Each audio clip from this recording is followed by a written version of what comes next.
You need to add some Subway Surfers to this one. Nobody needs this sort of editing in their video. Literally nobody. What have I done? But what happened here, Sesha? I hate this. I put up a story on Instagram asking you to send in your videos for me to roast. And you guys definitely delivered. I have so many submissions to go through, so let's just dive in. First up, we got my friend Jacob Satori.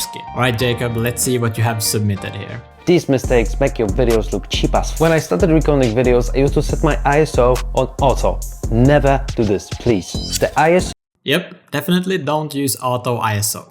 is one of the primary elements that you will use when shooting in manual mode. The higher the ISO, the more sensitive your camera will be to light, capturing brighter image. However, if you're in a very dark place and you overdo it, you will get a lot of noise in your footage. This shot is 200. That is true. And this one is 12,400 ISO. Typically, you want to keep the ISO as low as possible. Overall, I think the video is great. There's not too much to roast here. I mean, the editing is clean, it's not overdone. And what I like is that the graphics that you made really just helps you to understand the concept that you're trying to explain here. I love this POV shot. And this is what I mean, adding these small graphics really helps you understand the concept. But this video has one mistake that I see so many editors do, and that is having too much text at once, aka adding captions on top of your graphics that already have text. As an editor, you want to direct the attention and direct the focus to one place and one place only. Like if you add captions, people are going to read that caption, and that will take away focus from other parts of the video. Like here in the beginning, you have 2 lines of text plus the caption, and they both say the exact same thing. Like this text here, never do this, please. The big red cross in the background says the exact same thing. Same thing here. You have created this really good graphic that clearly explains like the point of the video, or this point in particular, but then you also add the caption on top. Like, I would even argue that you don't need the captions over here, because it sort of takes away from this whole cool POV shot. But 50% of people watch videos with the sound off, so you should blah blah blah. No, I don't agree with that at all, because if you would remove the captions from that video, you would understand the video perfectly fine even without the audio. Alright, I think I'm done roasting Jacob for now. Thank you so much for submitting. Let's move on to the next one. Alright, next video is from Mr. CEO Alex. Alright. Most people who claim to be perfectionists are not. First of all, I'm sorry Alex, but I hate this song. Who even sings this song? Let me see. Rosa Lynn. First of all, throw Rosa Lynn in the bin. Okay, let's ignore the song and start again. People who claim to be perfectionists are not perfectionists. They're actually procrastinating because they're not doing anything. And so it just is a socially acceptable label, because the real perfectionists feel this sickness where they like want to itch their skin off until the thing's done.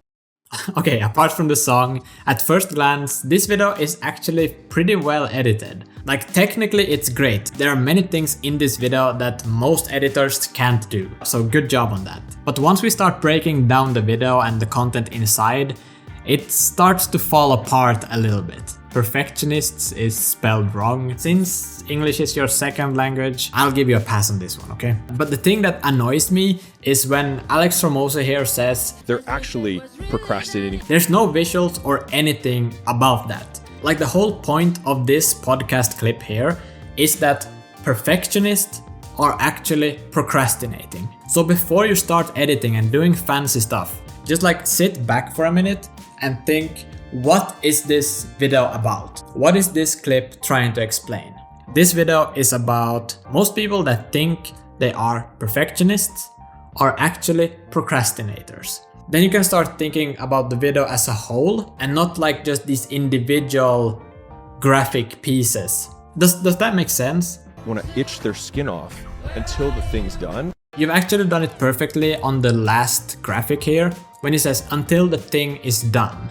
And you put like a check mark on it. Like that makes a lot of sense to have a check mark when it says until the thing is done.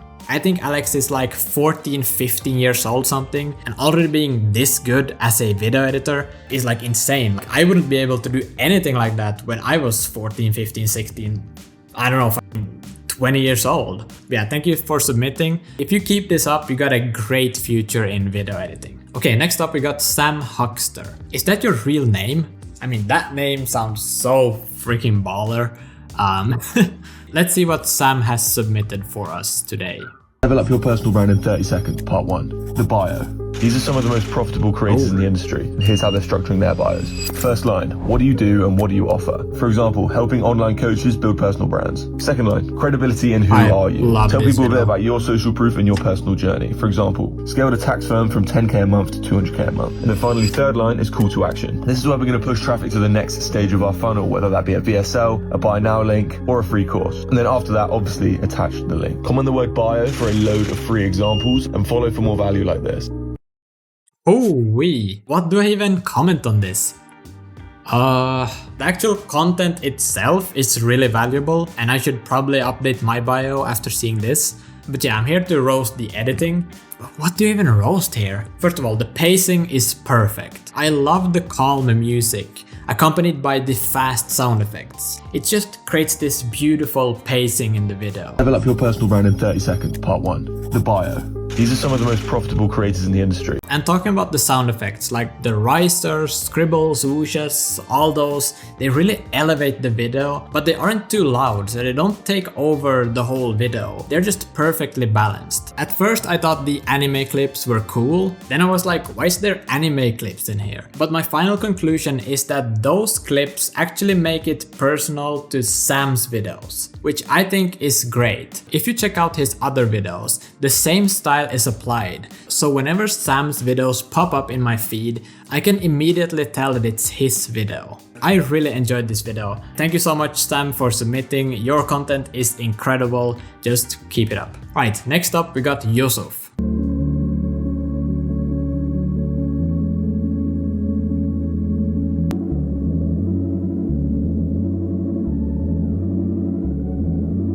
Okay, I get the slow build up. It's supposed to be dramatic, but it's too slow, man. I mean, you need to add some Subway Surfers or something to this one.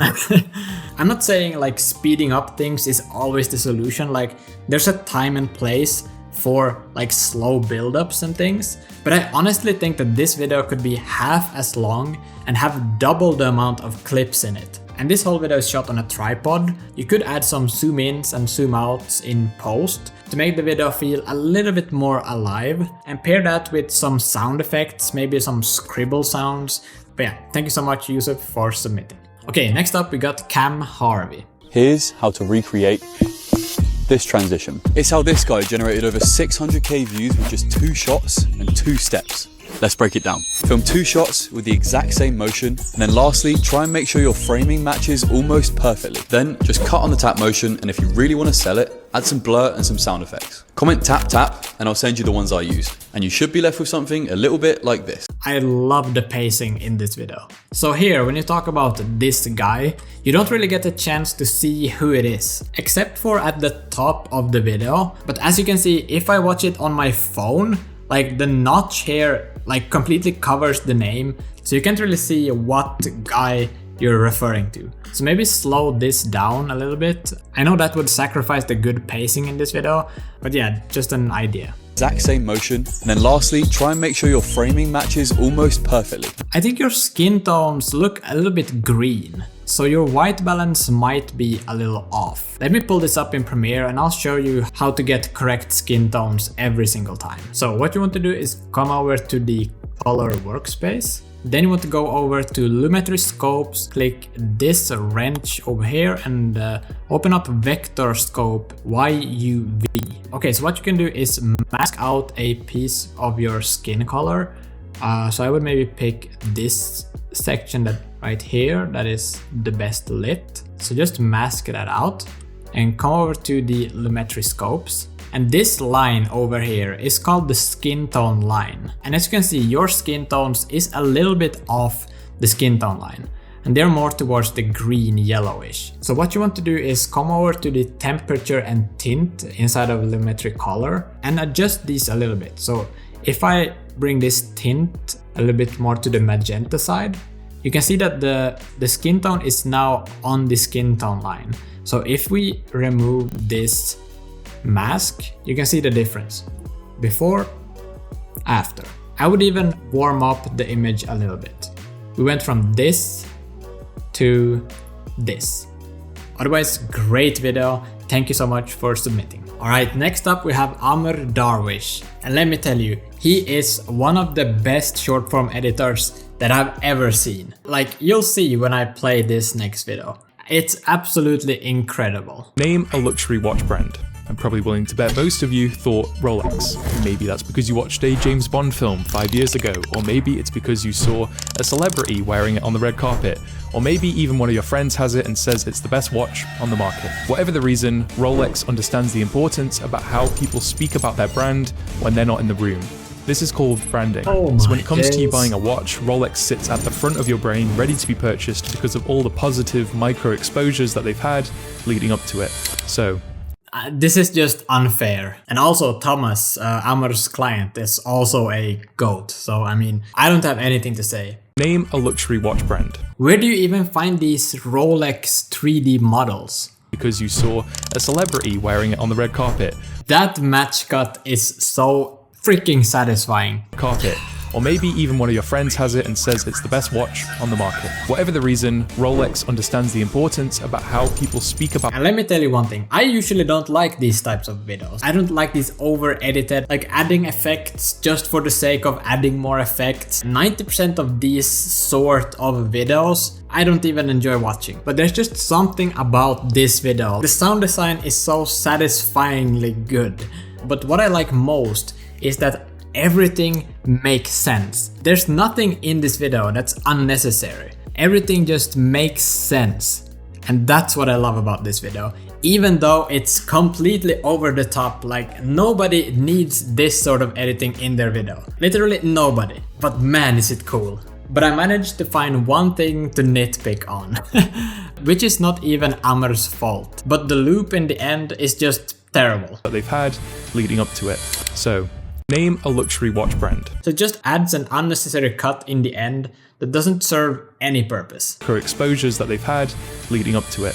Name a luxury watch brand. And here's a side point to that. If you as an editor strongly believes that your way is better than the client's instructions, then feel free to just say that to the client. Like, I literally had a client last week challenge me on one of the edits that I had made and asked me why I added a certain thing and then asked me if I could remove it. Instead of being like, "Yes, master, I will do anything for you, anything that you say," I explained to the client that there was a specific purpose of why I added that thing into the video, and that thing would then increase the retention rate on that video. So I educated that client on why I felt that my way was the better way. Do you know what the client's response was? He said, "Thanks man, this is why I pay a premium to work with you, because you know these things better than I do." I actually made the client more happy to work with me by challenging his instructions. Obviously, if the client still wanted me to remove it for some other reason, like branding or whatever, like of course I would have removed it. Anyways, Amar, you're a legend. Insane video. Thank you so much for submitting. Alright, next up we got Seshan.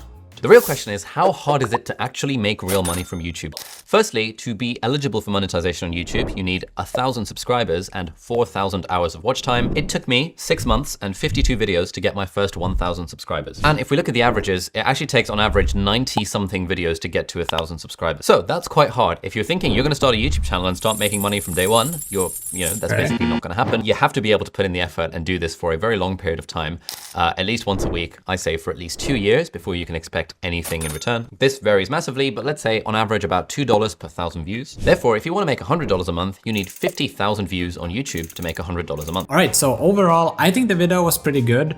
I noticed a couple of easy ways that you can really improve this video and take it to the next level, like with minimal effort. So yeah, let's go through those. Firstly, to be eligible for monetization on YouTube, you need 1,000 subscribers and 4,000 hours of So this is okay, but I think there's a little bit too much unused space, like all over the place. Should I put this into Premiere?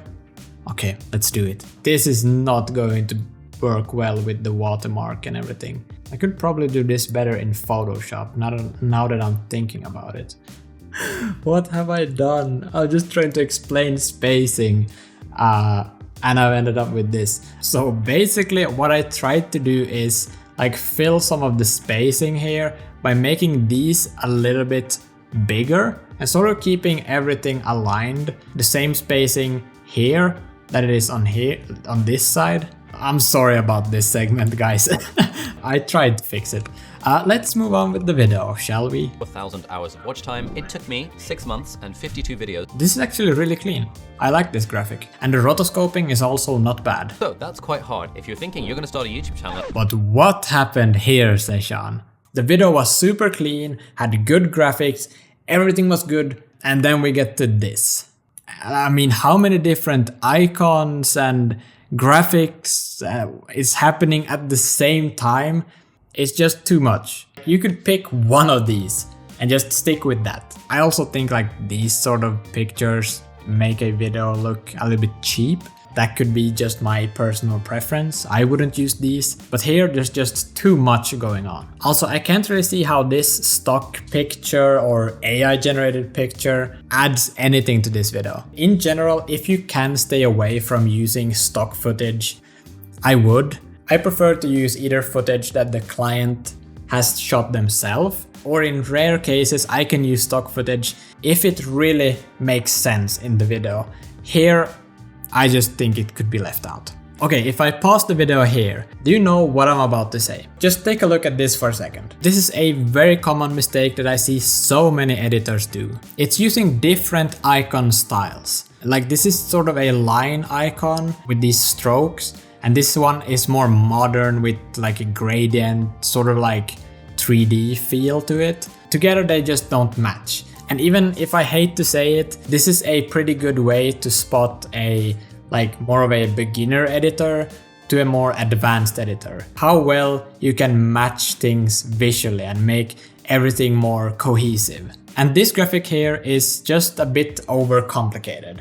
This graphic is here to say, if you want to make $100 a month, you need 50,000 views. So why does it have to go like in a circle? This at the bottom doesn't need to be here. Just an arrow or a line between these two would explain it perfectly well. So why overcomplicate? Like this makes the concept seem more difficult than it is, which is the opposite of what you want to do as an editor.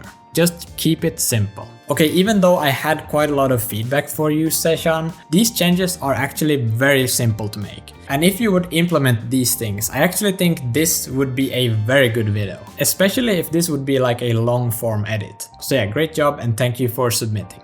Alright, I think that's enough for this video. I still have a bunch of videos to go through, so I will definitely make a part 2 and most likely even a part 3 to this. And yeah, I'll see you in the next video.